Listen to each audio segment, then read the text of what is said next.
ಸೋಮಾರಿತನ ಅದು ಕನಸುಗಳು ಹುಟ್ಟುವುದಕ್ಕೂ ಮುನ್ನವೇ ಅವುಗಳನ್ನು ಕೊಲ್ಲುತ್ತದೆ. ಇಂದಿನ ಕಥೆ ಕೇವಲ ಒಂದು ಹಕ್ಕಿ ಅಥವಾ ರೈತನ ಬಗ್ಗೆ ಅಲ್ಲ, ಅದು ನಮ್ಮೆಲ್ಲರ ಬಗ್ಗೆ, ನಮ್ಮ ಕೆಲಸವನ್ನು ಇನ್ನೊಬ್ಬರಿಂದ ಮಾಡಿಸಿಕೊಳ್ಳುವ ಅಪಾಯಗಳ ಬಗ್ಗೆ. ಒಂದು ಕಾಲದಲ್ಲಿ ಒಂದು ಶಾಂತ ಹಳ್ಳಿಯಲ್ಲಿ ಒಬ್ಬ ರೈತ ವಾಸಿಸುತ್ತಿದ್ದ. ಅವನು ಬೀಜ ಬಿತ್ತಿದ ವರ್ಷ ಒಂದು ಗುಬ್ಬಚ್ಚಿ ಅವನ ಹೊಲದ ಮಧ್ಯದಲ್ಲಿ ಗೂಡು ಕಟ್ಟಿತು.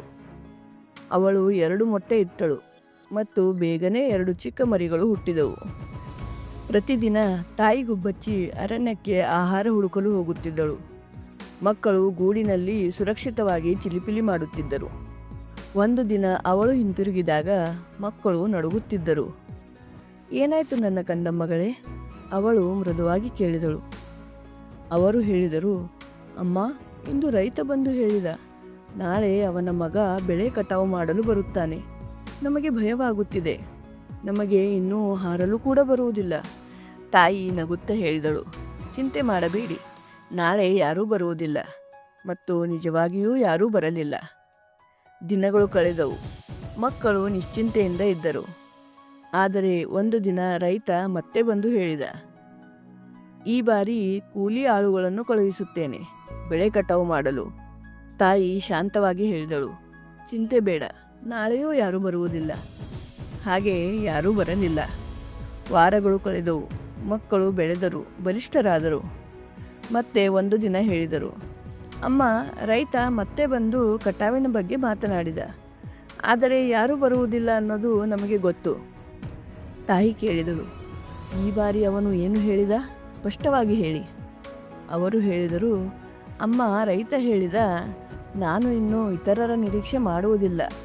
ನಾಳೆ ನಾನು ಸ್ವತಃ ಬೆಳೆ ಕಟಾವು ಮಾಡುತ್ತೇನೆ.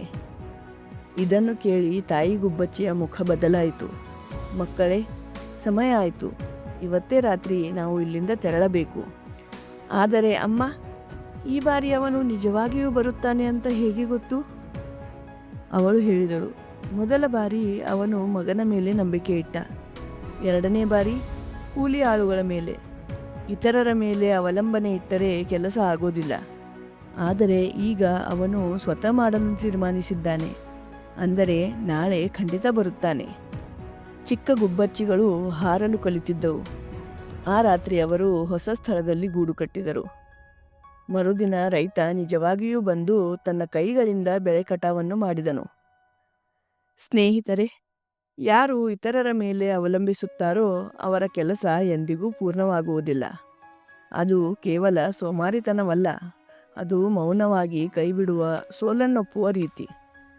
ಸಹಾಯ ಕೇಳುವುದು ತಪ್ಪಲ್ಲ, ಆದರೆ ನಿಮ್ಮ ಜೀವನವನ್ನು ಅದರ ಮೇಲೆ ಅವಲಂಬಿಸಬೇಡಿ.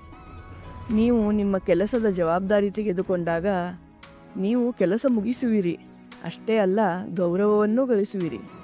ಹಾಗಾದರೆ ಹೇಳಿ, ನೀವು ಇನ್ನೊಬ್ಬರಿಗಾಗಿ ಕಾಯುತ್ತಿದ್ದೀರಾ ಅಥವಾ ನಿಮ್ಮ ಮೊದಲ ಹೆಜ್ಜೆ ಇಡಲು ಸಿದ್ಧರಾಗಿದ್ದೀರಾ? ಈ ಕಥೆ ನಿಮ್ಮೊಳಗೆ ಬದಲಾವಣೆ ತಂದಿದ್ದರೆ ಈ ಬದಲಾವಣೆ ಹಂಚುವ ಸಮಯ. ವಿಡಿಯೋಗೆ ಲೈಕ್ ಮಾಡಿ, ಶೇರ್ ಮಾಡಿ ಮತ್ತು ಸಬ್ಸ್ಕ್ರೈಬ್ ಮಾಡಿ.